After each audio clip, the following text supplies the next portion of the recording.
Então, preparei uma apresentação, a gente começando, o que é a norma de desempenho, né? Vou pegar o gancho aqui da apresentação do Lídio para continuar, mas de forma resumida, ela é uma abordagem completa de várias normas existentes. Então, não é, lançou a norma de desempenho, o que eu vou fazer? Na verdade, já existiam diversas normas, e essa norma de desempenho é um compilado de diversas normas existentes, é um conjunto de adaptação de novos conceitos. Ela pegou o gancho de várias normas internacionais, de alguns requisitos que não estavam determinados. E mais do que tudo isso, ela foi a primeira norma que ela definiu claras responsabilidades. Qual a responsabilidade do incorporador? Qual a responsabilidade do construtor, projetista, fornecedor e usuário?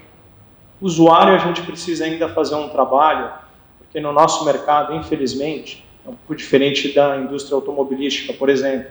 Se você não fizer uma manutenção do seu carro, você não tem garantia, acabou. Você chega na concessionária, não fez a manutenção, seu carro deu um problema, a concessionária vai falar para você, olha, vai embora, que está fora da garantia. Infelizmente, no nosso mercado, apesar da gente entregar o manual do proprietário, dizendo qual o plano de manutenção do condomínio, o que os usuários devem fazer, infelizmente isso ainda não está na moda no nosso mercado, né? As pessoas não fazem manutenção, entram na justiça e muitas vezes ganham aí a reconstituição de problemas que muitas vezes foram motivados por falta de manutenção.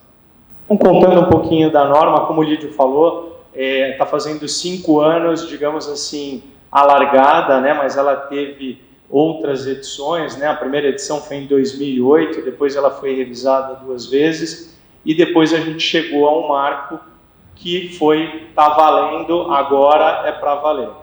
Né? A gente está mais ou menos agora, um pouquinho mais, 5 anos da edição. Essa norma, a primeira, ela tratava de edificações até 5 pavimentos, e depois ela abrangeu a qualquer edificação. Então, falando do nosso marco, essa norma, ela tem requisitos, ela não vale para edificações que estão prontas, não vale para retrofit, e, como o Lídio falou, a gente teve o grande marco dessa norma, né, que foram os projetos protocolados a partir da vigência. Então, o que aconteceu no mercado? Todas as construtoras, não só a Cyrela, mas todas as construtoras do mercado, fizeram seu land bank, projetos, e protocolaram esses projetos.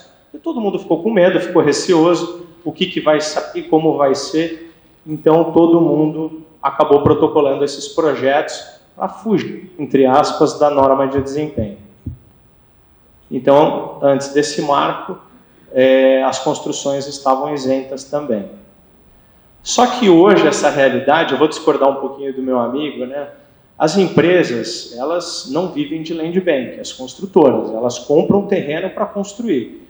Então, hoje, após 5 anos, muito difícil alguma construtora, alguma coisa em carta com projeto aprovado anterior a essa data, porque senão é perda de dinheiro. Você não pode ficar com um terreno, um projeto que, na verdade, está incorrendo dinheiro dentro desse negócio e você não aplicar esse negócio no mercado. Então, hoje, dentro da minha empresa, todos os terrenos, projetos, tudo que a gente tem lá dentro, ele já está dentro da norma de desempenho. A maioria das construtoras também. Dificilmente a gente vai encontrar alguma coisa que está fora após esses 5 anos, porque senão é uma coisa que com certeza a empresa está perdendo muito dinheiro. Então, como a gente se preparou para fazer isso? Né? Como o Lídio falou, são 6 cadernos, 12 requisitos.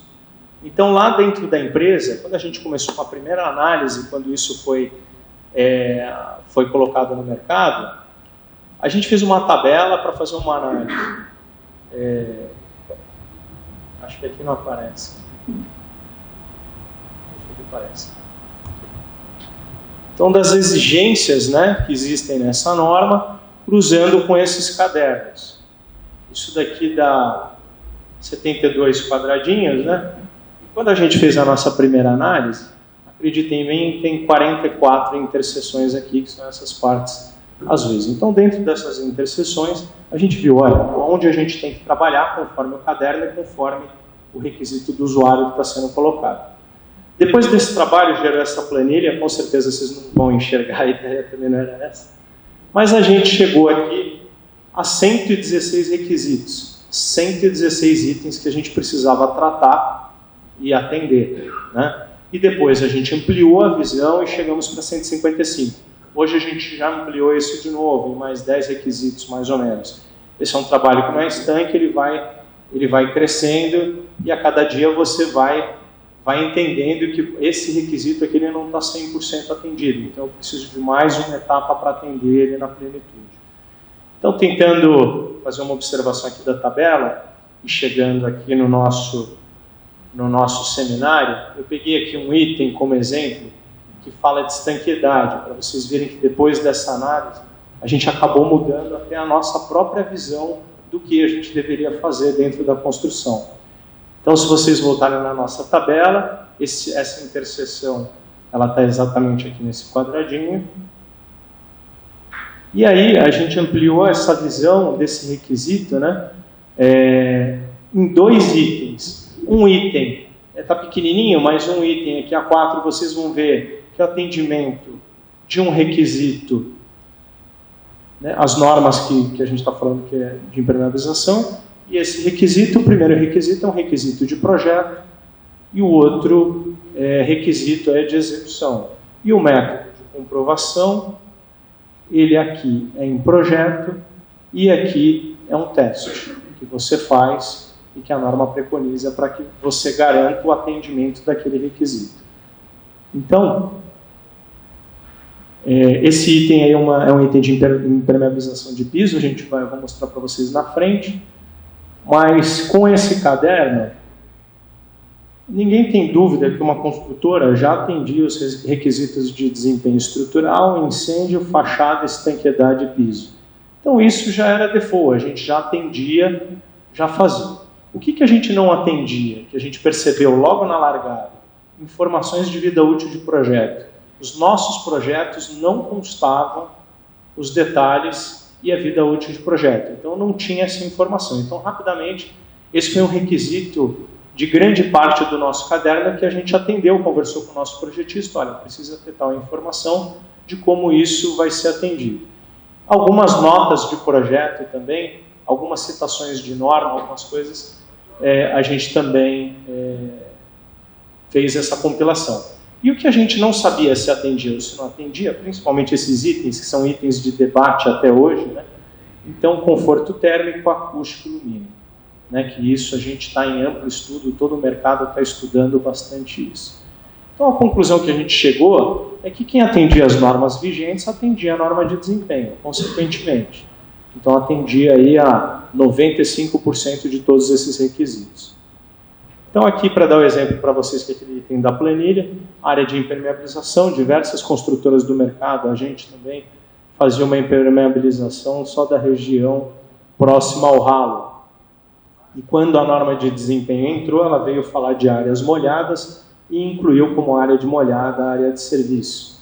Então, nós, o que a gente fez? A gente atendeu esse requisito, que é aquele mesmo da tabela que eu mostrei para vocês, que é o 10.4, impermeabilizando a área de serviço na sua plenitude.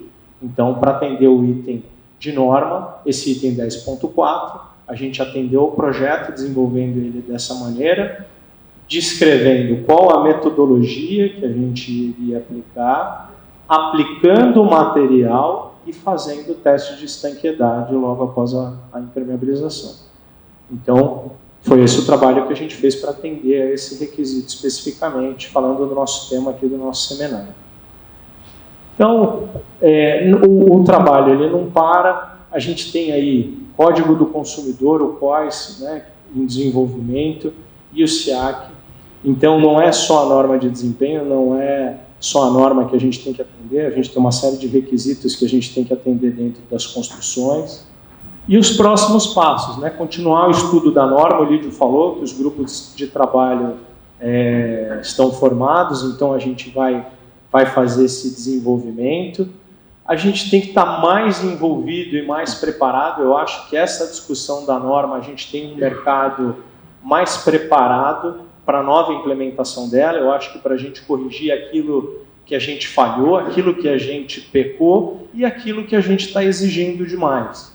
Né? Então, qualidade é atendimento de pré-requisitos, né? Não é conforto. Então, algumas vezes a gente colocou muitas vezes um conforto excessivo na construção. Então, acho que cada construção tem que ter... Óbvio que a norma ela preconiza qual é o mínimo, mas você tem empreendimentos que tem que ter aí algum plus, alguma coisa a mais, que não necessariamente no empreendimento econômico tem que ter.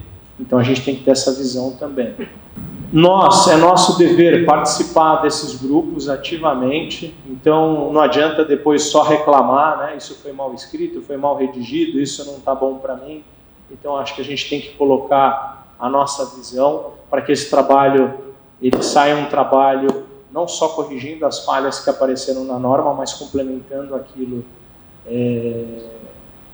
que a gente precisa aí para o futuro. E, em resumo, a norma veio para ficar, muita gente acreditou que essa norma não ia pegar, e ela pegou, e pegou muito. Cada vez mais ela vai ser cobrada, então hoje você entrega uma construção e você tem especialistas em norma de desempenho que recebem essa construção, que fiscalizam o trabalho, então cada vez mais o próprio mercado está cobrando a norma. Para se adaptar à norma, não é do dia para a noite, a gente ainda apanha muito em análises, depois de um trabalho aí de 8 anos que a gente está fazendo dentro da empresa, esse trabalho é contínuo e precisa de uma equipe multidisciplinar aí para fazer. Ela gera impacto no nosso negócio, obviamente, custo, se você coloca mais coisa dentro da sua construção, você tem mais custo.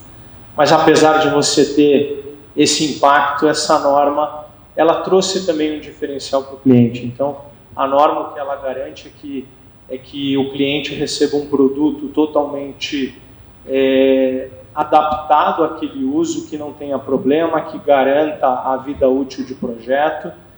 E além da norma, se a gente olhar o lado bom para os construtores, para nós, elas também nos defendem. Porque quem segue as normas está seguindo aquilo que é preconizado. Em qualquer dúvida, qualquer discussão aí depois do final do trabalho, a norma é um documento que ajuda a sanar qualquer dúvida aí com relação ao que está sendo entregue para o cliente final. Então era isso que eu queria contar para vocês, assim, rapidamente. Acho que eu não estourei o tempo aí, que ninguém me mostrou uma placa de fim. Então, muito obrigado aí, pessoal, pela disposição.